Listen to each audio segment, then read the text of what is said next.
Olá, eu sou o Ralph Gomes, do canal Ateu Niilista, e hoje eu queria aqui bater um papinho com vocês, né, sobre os nossos amigos da Igreja Romana. Sim, Igreja Católica Apostólica Romana.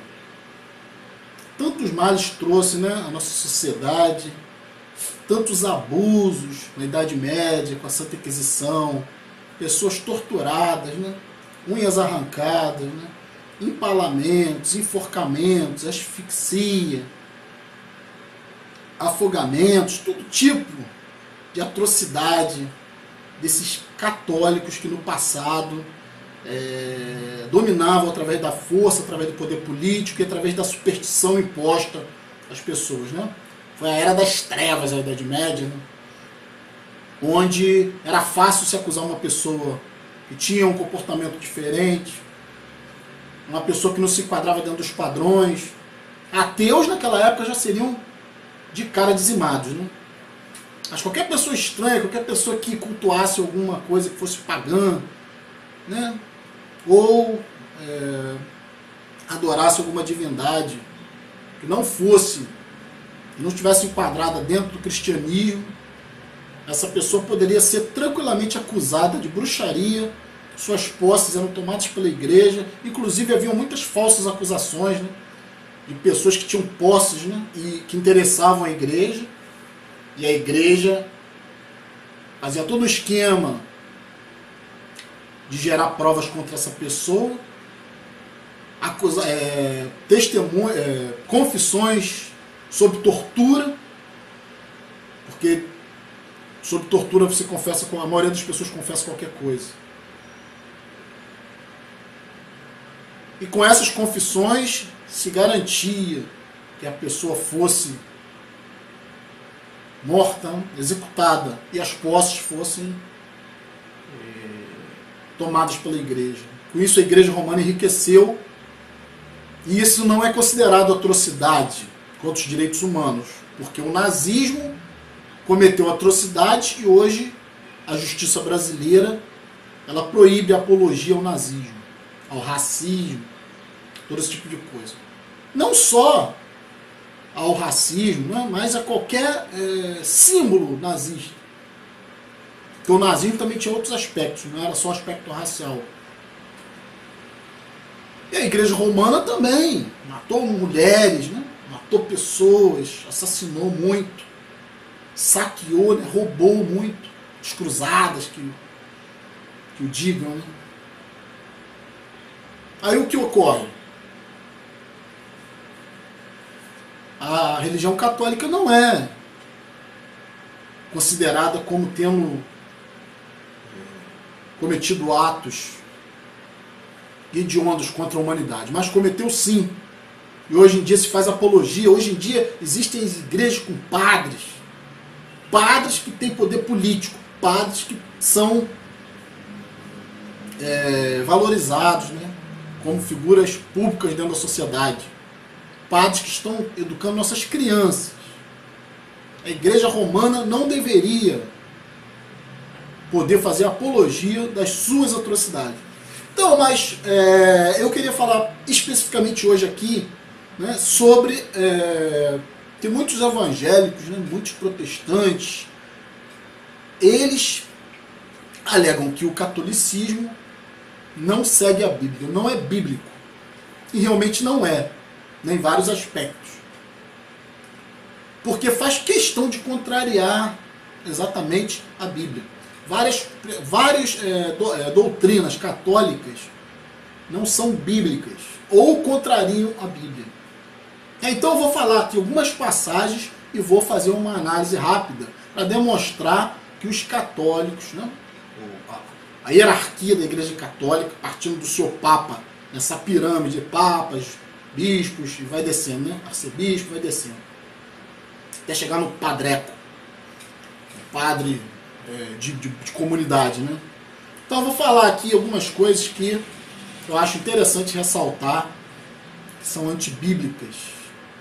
Vamos lá, vou falar sobre um texto aqui, que é o seguinte, Mateus 23, 9. E a ninguém na terra chameis vosso Pai, porque um só é o vosso Pai, o qual está nos céus.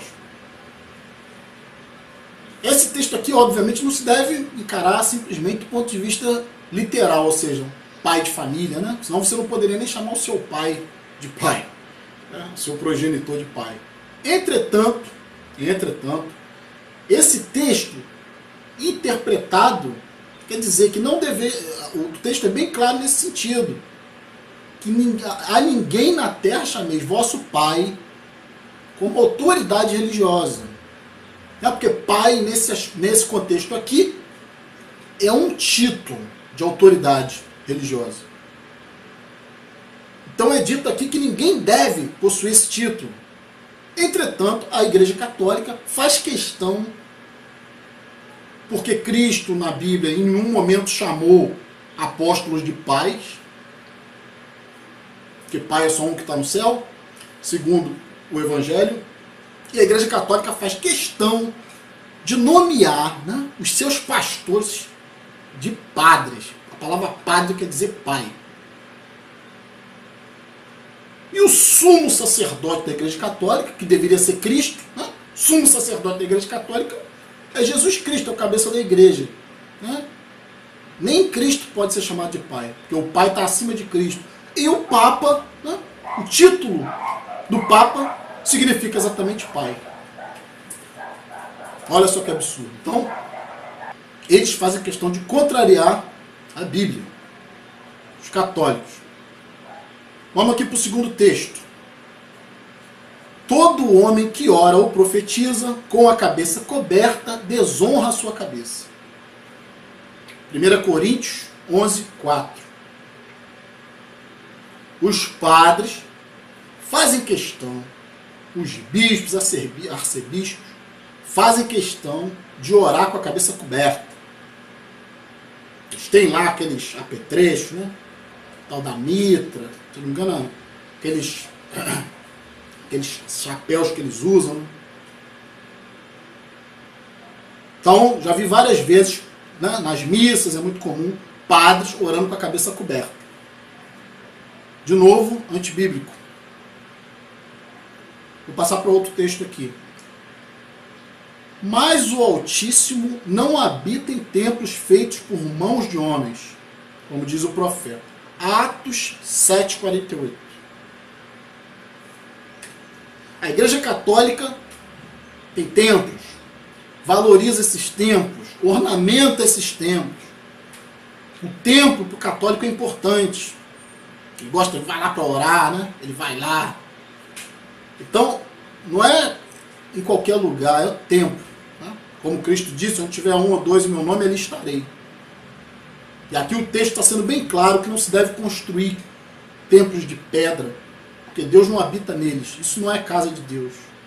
Casa de Deus seria, pela Bíblia, o coração do homem. O próprio templo seria o corpo do homem. E a Igreja Católica faz questão de construir templos. Templos bem suntuosos. Mais um ponto. Vou seguir aqui. Esse é um dos mais importantes. Ó. Não farás para ti imagem de escultura, nem semelhança alguma do que há em cima do céu, nem embaixo da terra, nem nas águas, nem debaixo da terra. Não te encurvarás a elas, nem as servirás. Deuteronômio 5, 8, 9. O texto é bem claro. Não se deve adorar imagens. Não se deve fazer imagem de escultura. É o que mais se vê na Igreja Católica. Não é? Na Igreja tradicional. Em nenhum momento na Bíblia se vê Jesus cultuando nenhum tipo de imagem ou ídolo. Pelo contrário. Então os católicos, eles têm idolatria por imagens. Eu já vi gente vestindo Maria. Padres com a estátua de Maria, carregando para lá e para cá. Os católicos são muito idólatras, eles gostam de ver e de tocar santos e imagens de santos. Inclusive atribuem milagres a essas imagens. Pedra.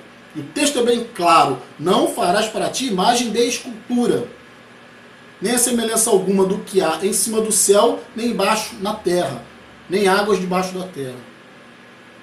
Não te encurvarás a elas, nem as servirás. E o que mais acontece é ver padres carregando imagens, né? e fiéis se curvando diante de imagens. Mais uma ação não bíblica, não apoiada biblicamente. Eu não sei o que os católicos querem com isso. Porque se eles dizem que a base deles é a Bíblia e o cristianismo, eles não estão praticando o principal do cristianismo, dando valor a essas coisas que são antibíblicas. Então isso é contraditório, incoerente. E agora eu vou falar sobre uma passagem também de extrema importância, que é pregada pela instituição católica que não tem base bíblica, que é o celibato. Vamos ao texto. Criou Deus o homem à sua imagem, homem e mulher os criou. Deus os abençoou e lhes disse: sejam férteis e multipliquem-se, homem e mulher. Encham e subjuguem a terra. Dominem sobre peixes do mar, sobre as aves do céu, sobre todos os animais que se movem na terra. Gênesis 1, 26, 28.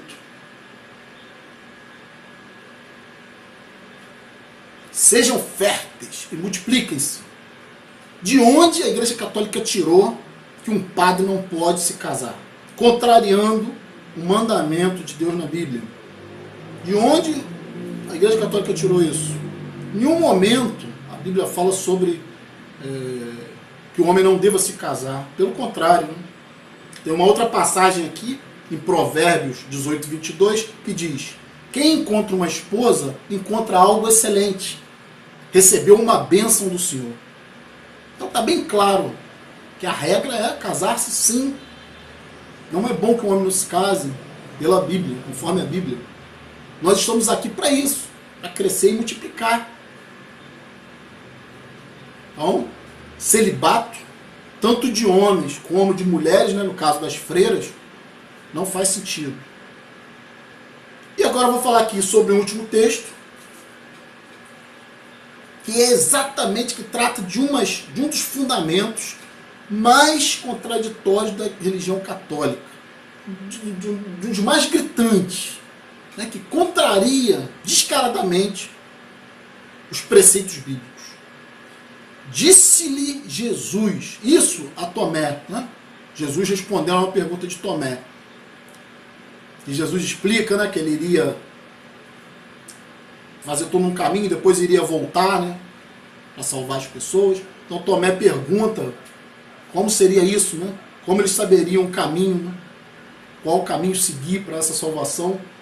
Então disse-lhe Jesus: eu sou o caminho, a verdade e a vida. Ninguém vem ao Pai senão por mim. João 14, 6. Então está bem claro nesse texto aqui que Jesus primeiro que se coloca abaixo de Deus, né? Porque Deus é Pai e Ele é Filho. Ele não é Deus, Jesus não é Deus. Em nenhum momento ele diz isso na Bíblia.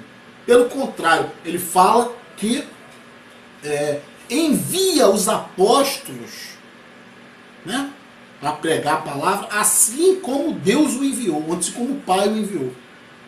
Então, os apóstolos são Deus, por acaso? Porque a alegação é que, né, que Jesus é Deus. Apesar de Jesus em nenhum momento falar isso, né? Ele é um mensageiro que traz uma boa nova. Ele fala: existe um acima de mim, né? Então as palavras que eu falo não são minhas, mas do Pai que me enviou. Então ele tem uma diferença em relação ao Pai. Jesus não é Deus, é um mensageiro. Por isso que os judeus não aceitam Jesus da forma que o cristianismo quer. Consideram apenas como um profeta. Que é exatamente isso. Se é que existiu historicamente, que é muito difícil de comprovar isso, muito improvável que isso tenha ocorrido, que a história de Cristo parece ser mais uma mitologia copiada de histórias antigas, religiosas, mitos antigos. Mas ainda que algum homem lá tenha existido, que tenha se baseado naquela história ali, bíblica, Esse homem com certeza não era Deus. Isso é ridículo, né? Ridículo. Isso é antropomorfismo. Querer botar Deus na figura de um homem. Então Jesus, se Jesus fala, eu vou enviá-los, falando aos apóstolos, eu vou enviá-los, né, para espalhar a mensagem, assim como o Pai me enviou. Então vocês querem dizer o quê? Que os apóstolos eram Deus também? Porque se Jesus está enviando os apóstolos, assim como o Pai enviou ele, e as pessoas dizem que o Pai enviou Jesus, mas que Jesus é o próprio Deus. Então se Jesus enviou os apóstolos também eram deuses? Absurdo, né? Claro que não. Claro que... Mas essa parte aqui fica bem clara, que Jesus é o único mediador, né? É o único. Eu sou o caminho, a verdade e a vida. Ninguém vem ao Pai senão por mim. Então ele enviou os apóstolos, né, para que os apóstolos pregassem a mensagem dele, que veio através, né, a mensagem do Pai que veio através dele. Então só ele é o mediador. Só ele é o mensageiro. Você não pode se reportar ao crente, não pode se reportar a nenhum santo. O crente não pode se reportar a nenhum outro intermediário, nem anjo, nem Maria, seja quem for. Porque no momento em que Jesus estava lá com seus apóstolos, Maria veio correndo, né? Maria e os irmãos de Jesus vieram correndo. Queriam falar com Jesus, né? Achavam que a mãe e seus irmãos tinham prerrogativa. E Jesus falou, minha mãe e meus irmãos são esses que estão aqui comigo. Ou seja, renegou Maria.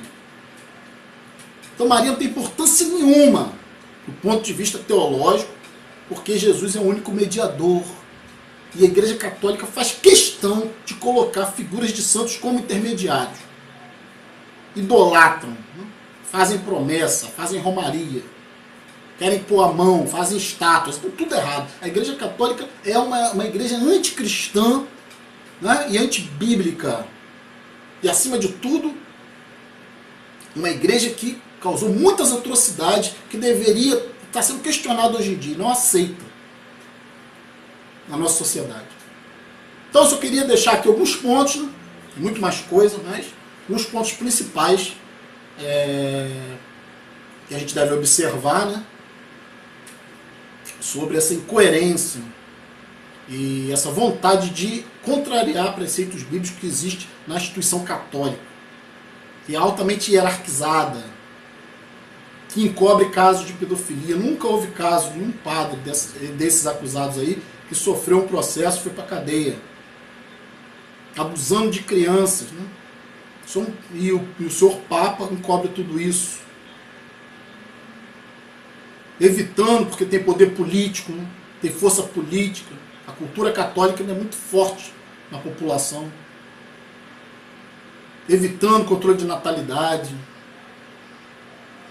evitando questões que a gente discuta questões como aborto. É um absurdo. Nesse caso, tanto a Igreja Católica como outras religiões, mas eu estou tratando aqui dos absurdos do catolicismo. A sua reverência, né, a santos, a esculturas, a imagens, a um sistema hierárquico, né, rígido, né, e uma igreja extremamente política. Então eu vou ficar por aqui. Um abraço a todos. Estamos juntos pela propagação do conhecimento.